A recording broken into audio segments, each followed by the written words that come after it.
Welcome to game changers. 17 साल बाद RCB IPL में चैंपियन बनती है, ट्रॉफी उठाती है और 3 जून वो तारीख है जब पंजाब के अगेंस्ट फाइनल जीत कर आरसीबी इतिहास रच देती है। विराट कोहली बहुत खुश थे, टीममेट्स बहुत ज़्यादा खुश थे कि भाई आईपीएल ट्रॉफी फाइनली आरसीबी ने जीत ली है। लेकिन क्या आरसीबी के मैचेस अब बेंगलुरु के चिन्नास्वामी स्टेडियम में खेले जाएंगे?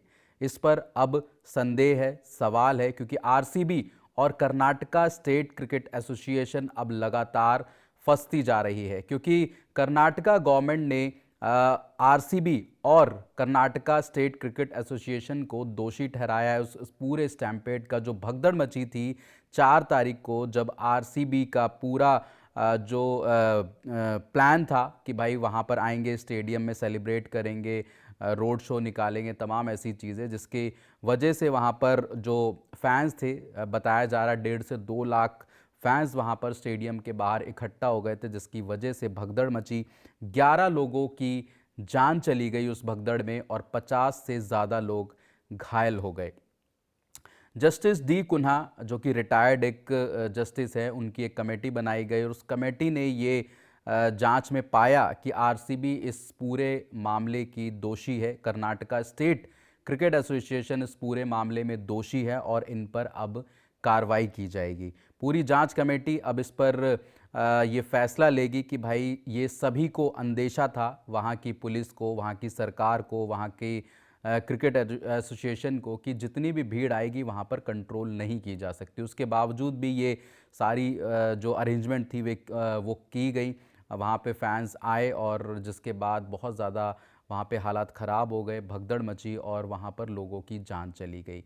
लेकिन अब सवाल ये है कि क्या आरसीबी के जो मैचेस हैं वो आने वाले टाइम में, यानी कि अगला जो आईपीएल सीज़न होगा, उसमें क्या चिन्नास्वामी में रखे जाएंगे? क्योंकि अगर कर्नाटका स्टेट क्रिकेट एसोसिएशन इसमें पूरी तरीके से दोषी पाया जाता है, आरसीबी वो चीज़ें भी हैं, उसमें विराट कोहली का भी नाम है एफआईआर में और तमाम ऐसी चीज़ें कि भाई विराट कोहली ने वहाँ पर बोला था कि भाई आपको आना है, वो वीडियो की क्लिप भी वहाँ पे लगाई गई सबूतों में और ये बताया गया कि ये तमाम चीज़ें हैं जो जिसे बोलते हैं कि शक के घेरे में आते हैं, संदेह में आते हैं और इन पर कोई कार्रवाई की जाएगी। लेकिन अब क्या आरसीबी की तरफ से कोई सफाई इस मामले में आएगी या नहीं आएगी? क्योंकि अब जो है वो पूरी जांच होगी, तरीके से जांच होगी और इस पर जो फाइनल वर्डिक्ट है वो जब आएगा वो भी हम आपको बताएंगे। लेकिन अभी जो रिपोर्ट्स आ रही हैं वो ये हैं कि आरसीबी का जो मैदान है, जो घरेलू मैदान है चिन्नास्वामी, उसको बैन किया जा सकता है।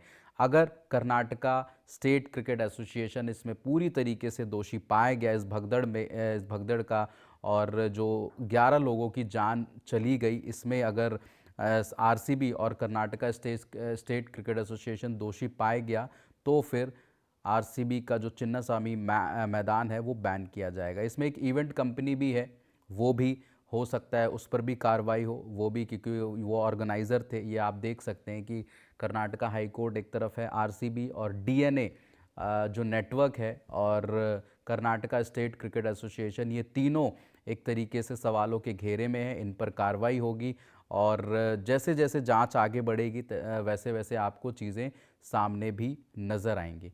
अब आपको क्या लगता है कि आरसीबी का जो चिन्नास्वामी मैदान है वो बैन होना चाहिए? क्योंकि वहाँ पर स्टेडियम के बाहर जो भगदड़ मची थी, 11 लोगों की जान गई थी, उसका जिम्मेदार आरसीबी को ठहराया जा रहा है और कर्नाटका स्टेट क्रिकेट एसोसिएशन को भी ठहराया जा रहा है, क्योंकि कर्नाटक गवर्नमेंट ने तो पूरी तरीके से जो चीज़ें हैं वो थोप दी हैं आरसीबी की तरफ, आरसीबी पर। और ये पहले भी बताया गया था, रिपोर्ट में खुलासा हुआ था कि पुलिस ने मना किया था कि वहाँ पे कोई भी प्रोग्राम नहीं होगा, हम भीड़ को मैनेज नहीं कर सकते। उसके बावजूद भी आरसीबी ने ये इवेंट कराया जिसकी वजह से 11 लोगों की जान चली गई।